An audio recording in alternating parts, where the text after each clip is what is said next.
sight and sound and mind.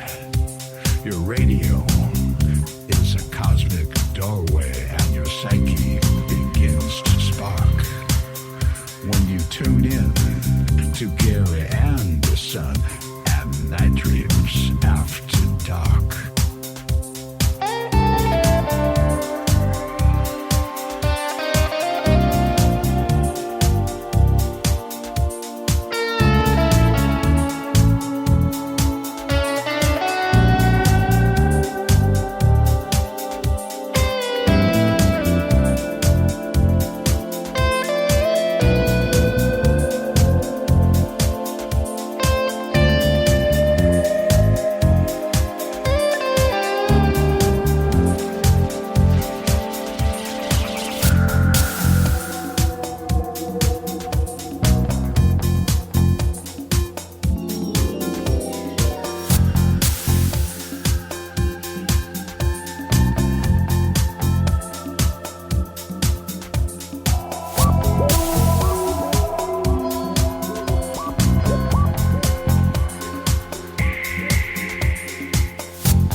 Good evening, or morning, depending on your time zone.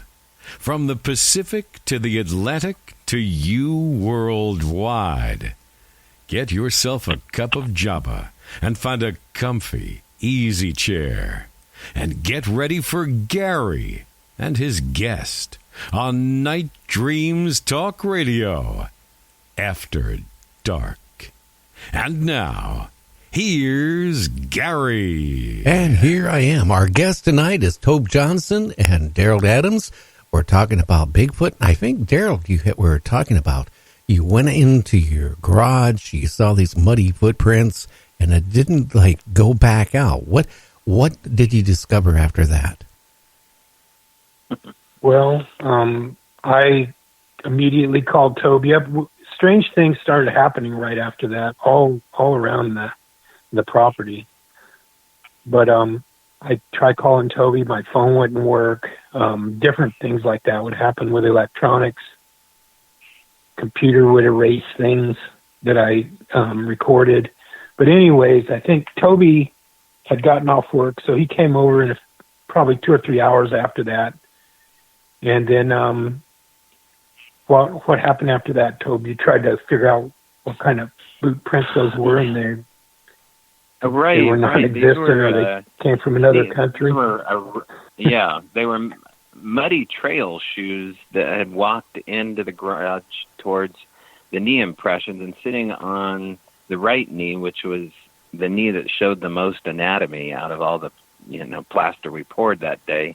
The right knee seemed to show the best, and sitting on the knee cap, because it was exposed at that point, was a little archaeological device that I made, a little paleontology toothbrush from the dollar store that I had just broken the tip off of to slowly start to bring off the red clay and the substrate to just reveal what was underneath it and find more hair maybe, which we did a lot. And but I had always put that little toothbrush in my little paleontology kit, and there it was sitting atop the right knee.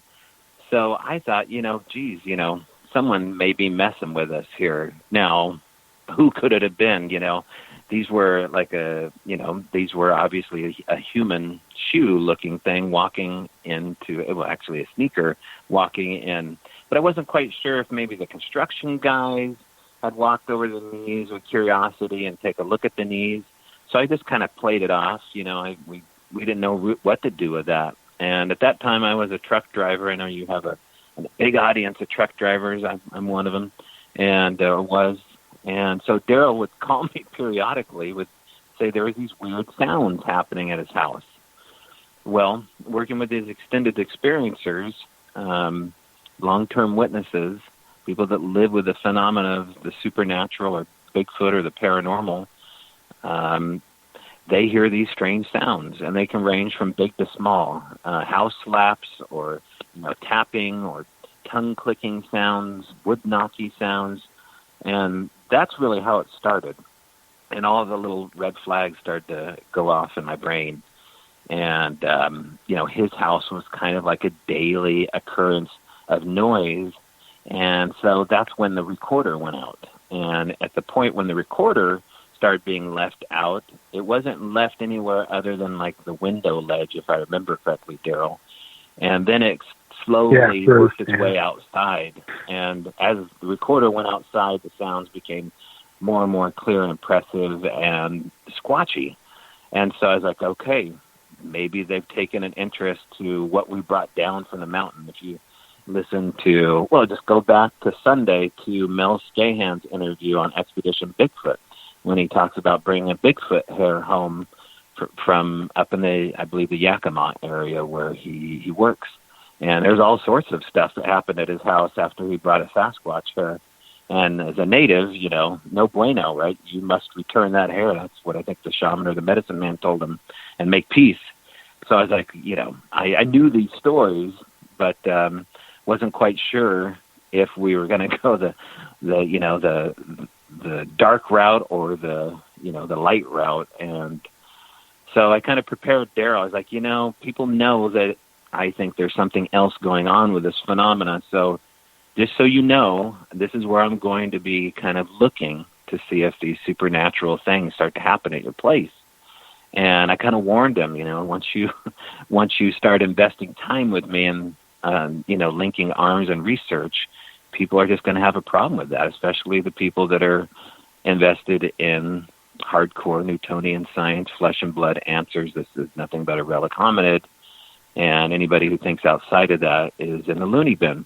And fair enough, whatever. And that's what I told him. And so Darrel said he didn't really care. He just he's retired, and he wanted to know what the heck was going on. So from that point on, his house kind of, like I said, was a daily occurrence. And I started to go over to his place and actively looking for sign of Sasquatch and other things. And we found evidence of both. And they were, small at first. Everything kind of started off with a whisper. And little things would start to happen on the recorder, little sounds, and then little lights, and then little objects started to show up around the property. And now these would range in size from a piece of gravel, set on the stairwell. Well, fair enough, anybody could walk in and have a piece of gravel. Just real quick, I should mention that his whole property is surrounded by a giant gravel bed in the front.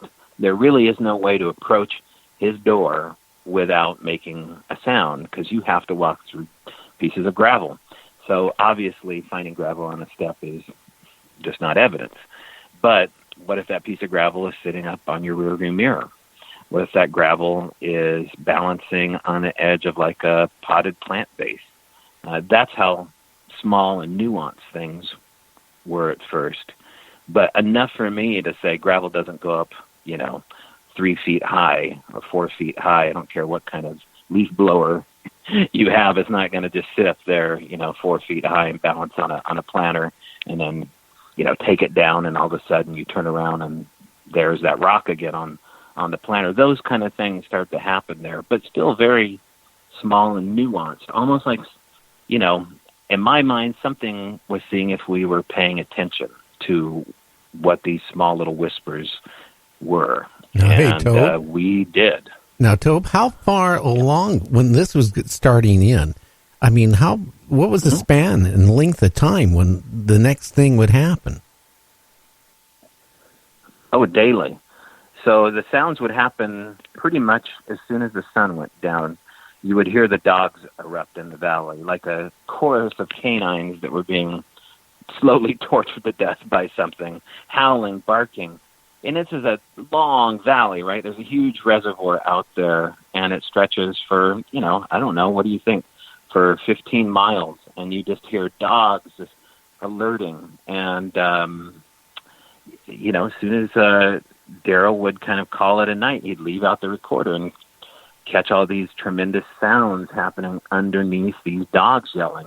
Of course, coyotes are known for overlapping Sasquatch vocals. And one of the theories, of course, is that they're hunting alongside Bigfoot, kind of cleaning up after their kill, or maybe Bigfoot's following them. But these were dogs, and they were certainly very irritated. There was a group of Pyrenees sheepdogs, maybe less than a mile and a half from Darrel's place. Certainly, I think it was about a mile. And they would always kind of let us know that a sound was going to happen. So that's how we kind of knew things were going to amp up that night, if the dogs would let us to know. So it didn't matter really what time, though, because the gifts would show up in the middle of the day. And they were gifts of significance. One of the first big things that told me that there was something very intelligent watching us and listening to us was the moment where I found a little blue dinosaur sitting in Darrel's garage. If you can just imagine a dime store, a little blue Velociraptor, a little plastic dinosaur like you'd see at a junk store, sitting, feet up in the middle of his workbench in his garage next to these knees. I was like, if nobody here left that here and nobody broke in here, something put this here. Now, we didn't know what to do with that.